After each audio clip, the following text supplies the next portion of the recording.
All right. Good evening, everyone. How you doing?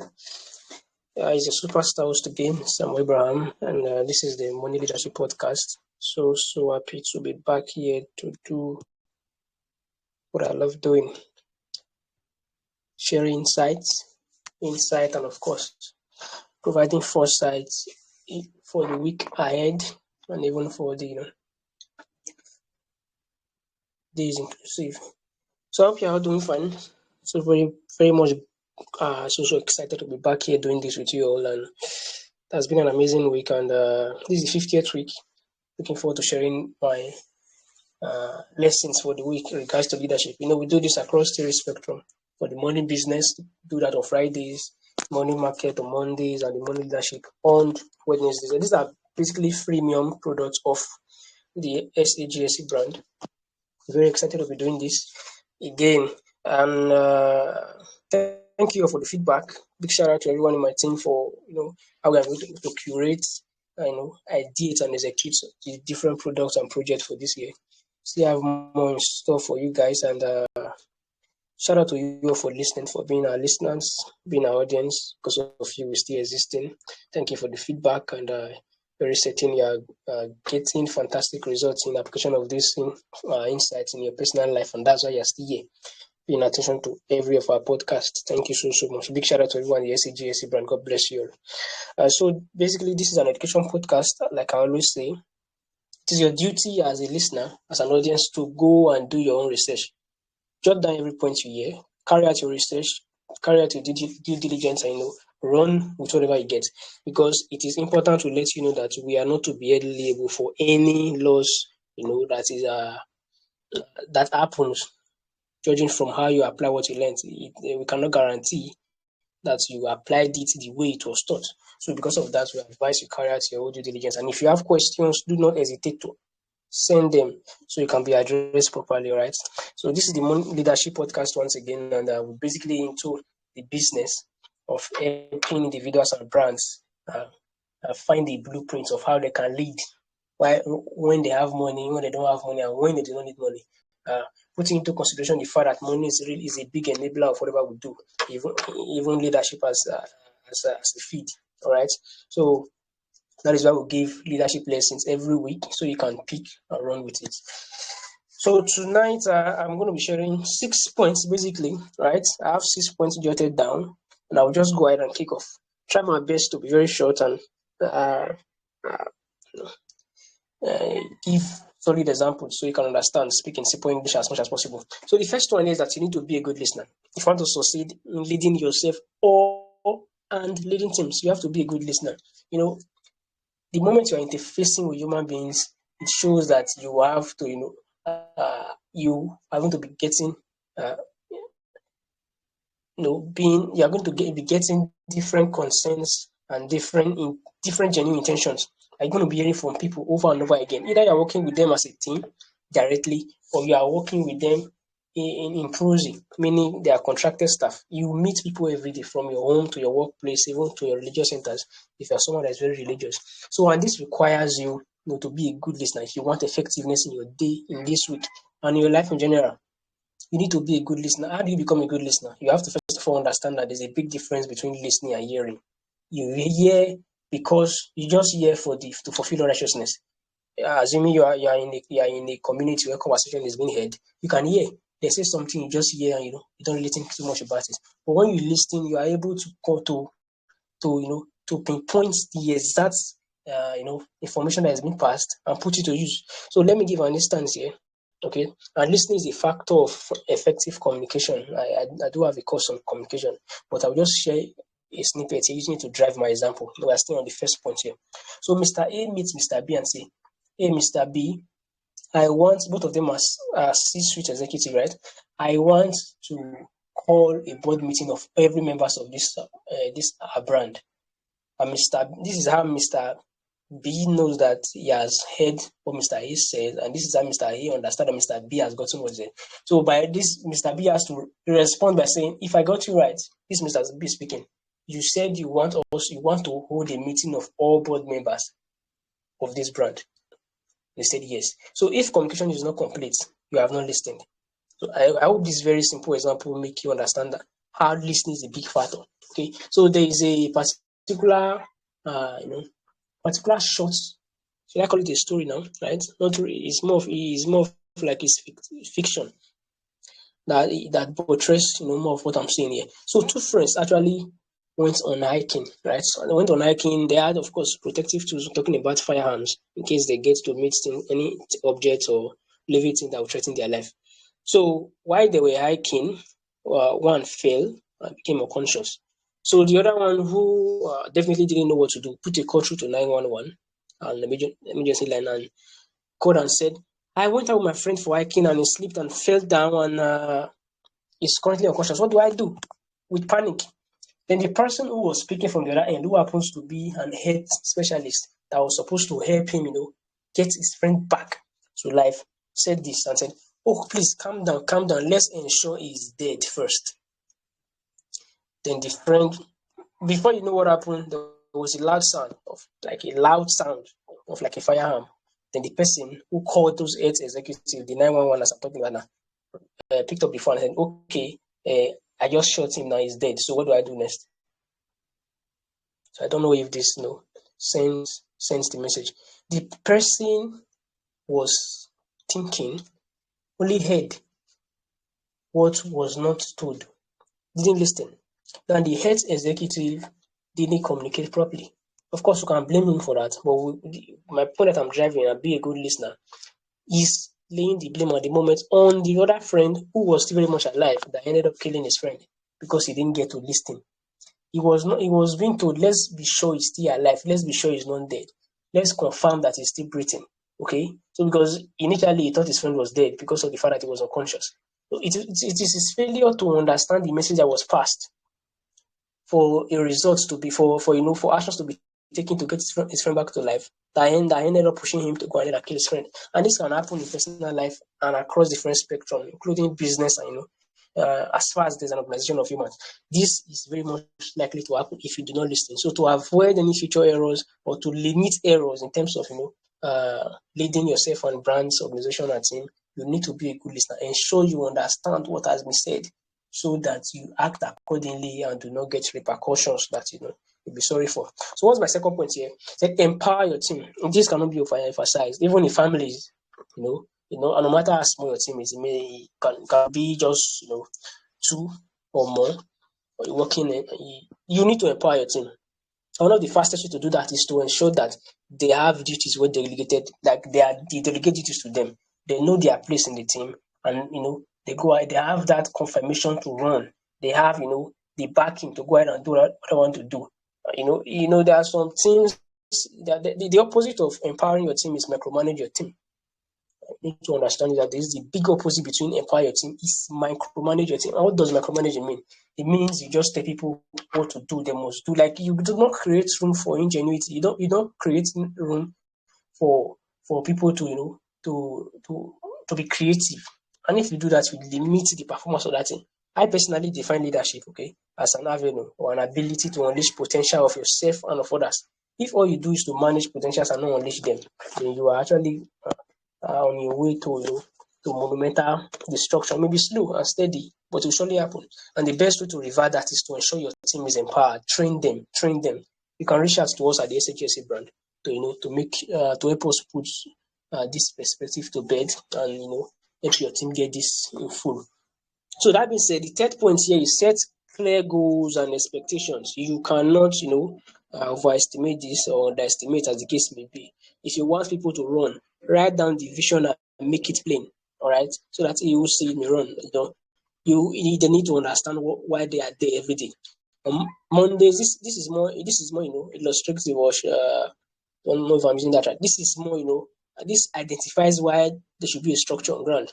So let's assume, taking staff into consideration, why are they here on Monday? What are they supposed to do by 10, by 11, by 12, by 1, by 5? What we basically know is that they come to work by 9, go home by 5. That is well known. But there are clear goals of what they should do in between when they come and when they go. So your team members, each one or two, or yourself as the case, you need to understand that you need to set out clear goals. So you don't run out of 24 hours without getting any good results. Every single person, have uh 24 hours a day, no more, no less. So the determinant of how successful anybody is, or any organization is, or any brand is, or any company or business is as a result of how they have maximized the time they have. And to get uh, fantastic result from the time that you have, you need to set out clear goals and expectations. So you know what you meet, the expectation you have met, you set down the goals, then you put down expectations. You At the end of the day, you now understand what you met and what you didn't meet. So you don't run on a fast life. So it is important you set clear goals and you have expectations. Then be open and transparent. Yeah. People should see you and be safe around you. It should be a safe space as a person. All right. People should come to you, trust you enough to come and shower their complaints, their concerns, and this makes it easy for you to know you are leading. This makes it easy for you to know those that you are working with. Because if you are not open-minded, if you are not transparent, they hide things from you. And that a clog in the wheel actually make the wheel not work out. When you are not open-minded, people are avoiding you. Before you know it, boils into is it content I call it now? There's a big content for a person because they know if they reach out to you, nothing will happen. But there's a big roadblock. You become a bottleneck. You have to do away with those negative attitude and be very open and transparent in your dealings. If you say A, let your A be A. If you say B, let your B be B. And should any case where you find yourself you experience shortcomings, we are all humans. We are prone to mistakes. Do well to apologize and show sincerity. Be honest. This is actually the summary of your set. Just be honest. Then the fifth point here is that you need to lead by example. So I think I'll use Elon Musk to drive down all these points here now. Elon Musk as a person after purchasing Twitter, he still operates SpaceX, the rocket guy kind of thing. He still operates Tesla, the electric vehicles and other things. So he's a good listener. When he bought Twitter, he listened very well to all the stuff. Okay, even till now, he listens so much to those using the platform. That's why he goes ahead, he organizes polls and say, vote A or B. The one that has the highest votes, he goes with that idea. He runs the brand. They can decide to be autocratic, but no. Here is him showing listening ability. What all leaders you have, he listens and he applies. There was a time he sacked massively more staff that he felt that they were not useful. Though let's see how that goes in the long run. There was a particular staff who he ended up bringing back to the system when he realized that he needed the staff. He showed, he was very open and honest about us. I think that drives home our fourth point here. Then he empowered his team to go ahead and design the Twitter 2.0. Like, I don't know how to express this, but this man he's exuding the points I'm sharing today. He set down clear goals and expectations. That's why in Twitter currently, there was a leak that all staffs are expected to return on Friday via mail, right? Not basically in person, sending a report of what they have done for the week. It's because there are goals and expectations. That's why there's a report. There are no goals and there are no expectations, you will not get reports. Okay. So he's open and transparent, like I said earlier, and he's leading by example. All right. He works as hard as every staff that work with him across his three brands. And so this is a perfect example. I think that will drive on my 6 points here, which is show grit. Be determined. You know what you want, go for it. If you are going for it, your team will follow you and go for it. Be like Elon Musk. So that is basically my 6 points for 6 leadership lessons for the week. So what are the leadership related news, trends, and opinions? So it still drives me back to the Twitter brand. It's a very interesting brand. Every day there are conversations. There are interesting conversations. In fact, interesting things just pop up that you never knew about. So currently, Twitter 2.0 is just making us understand how Twitter 1.0 was more of like a crime scene. Staffs and conspiring with government people, this in the corporate, even in corporate industry, to push agendas that were basically,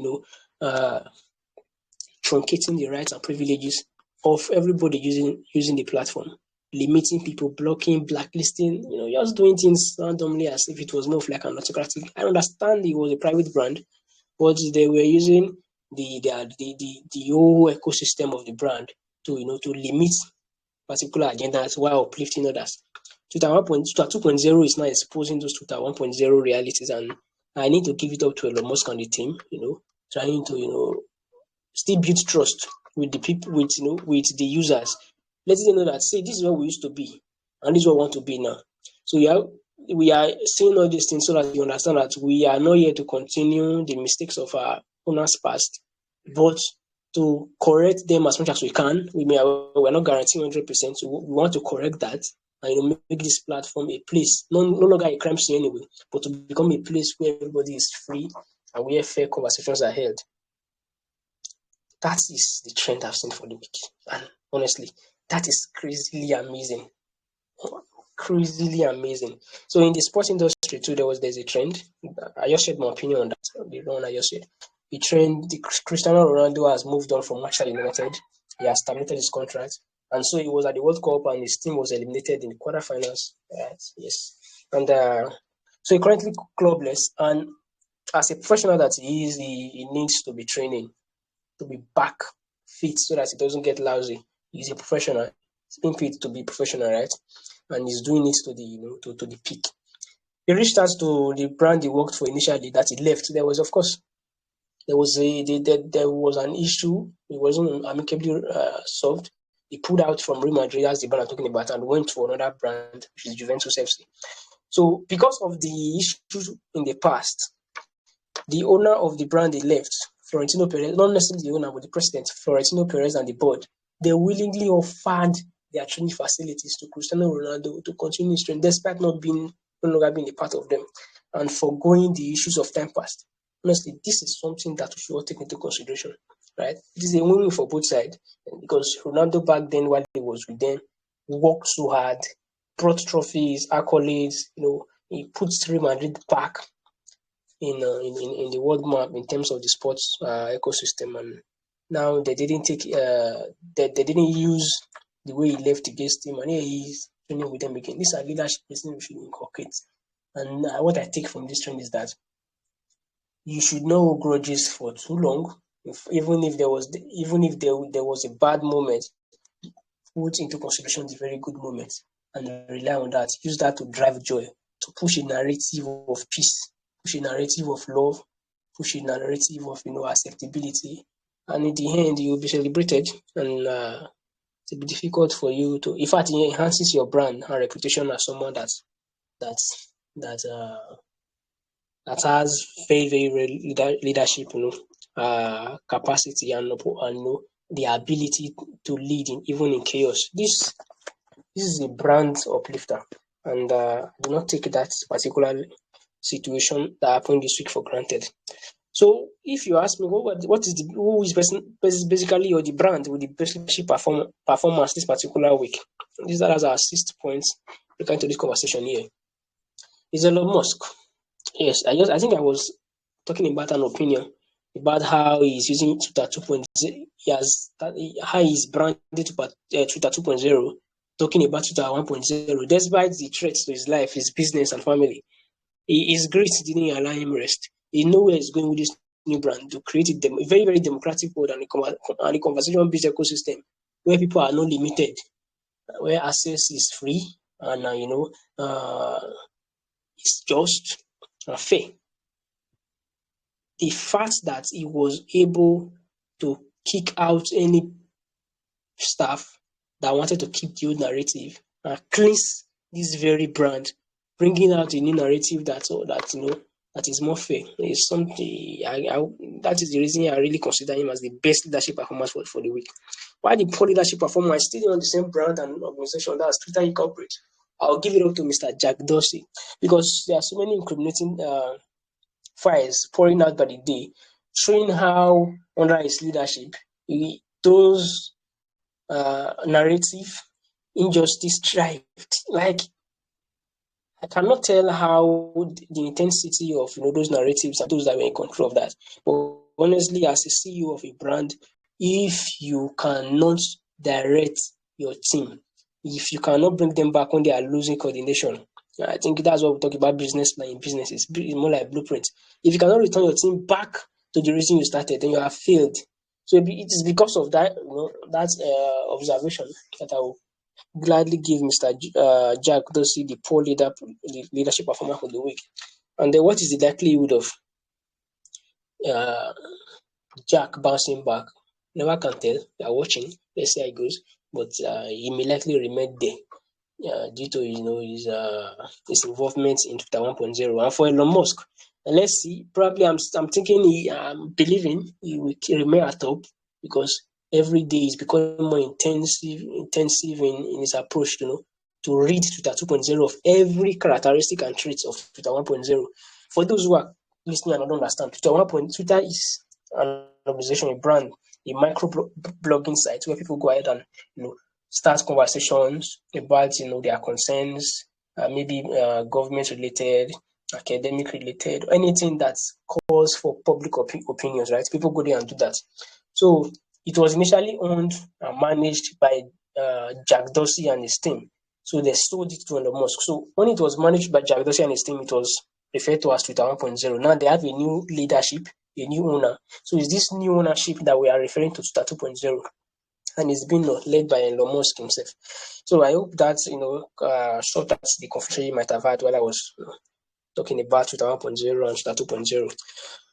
So basically that is it for this week, and I hope you have learned something. Happy to do this again with you. So here's me giving a shout out to my team again, and I use the opportunity to advertise what we do at the SAGSC brand. These are freemiums, right? The Money Leadership Podcast. We have the Money Business that happens on Fridays, and we have the Money Market that happens on Mondays. We give you this opportunity to come and learn, actionable, knowledge. I would like to call it that. Get basic understandings of things around business, investment, and leadership, and run with them, right? We also have premiums. We'll be launching them next year, and they're actually upgrade on these 3 freemium products you are having access to. Aside that, we have 5 basic products to sell to, and we are more into seeing businesses succeed. That is why we encourage the starts of the entrepreneurs and business owners to get their business registered legally. It is not legally existing. You need to register with the Corporate Affairs Commission if you are in Nigeria, and I believe there are other commissions that do it in other states and nations. So we help you get that done, fix it, and help you get a blueprint for a business, call it business plan or proposal. So when you deviate, just like the Twitter 1.0 guys, can easily come back and understand the reason for your existence. Then you follow and enhance whatever you are doing. Then of course you get good results. We help you out to get that business plan to make it work out. We also consult, for trainings of your staff, helping you, realign your business so you know why you are existing and you get it. We help you start from the training the staffs, managing recruitment, and other things, other consulting requirements you need their service for, even as far as data entries for record keeping and co. Can reach out to us on this number below. We also into the travel industry, though we have more concerns in those who are traveling for business sake. But aside that, can help you get study, travel for study purposes, travel for vacation purposes, and travel for residential. That's you are relocating and you have to become a resident in your host nation. So we are into this too. Provide every company services around the travel industry. So one of the major things we do too is to ensure you have a document that gives you the opportunity to even change borders, move across the border and change nation, and that's the international passport. Make it happen very seamlessly and fast. Do not in any way hesitate to reach out if you need any of our services. And thank you so much. This is the phone number below if you're seeing my screen. If you can't see it, I'm reading it now. This is my phone number at 0708134938 or 0815903111. Okay, guys, big shout out to you all for listening and showing up for this particular episode of the Money Leadership. This is the 5th episode for the first season. I think we are going somewhere. So if you have questions, don't forget to ask. You'll be responded to as soon as possible. Do not forget to share, like, comment, and keep up your notifications so you'll be the first to be notified when every episode drops. All right, love you guys. See you once again next week Wednesday. All right, bye for now.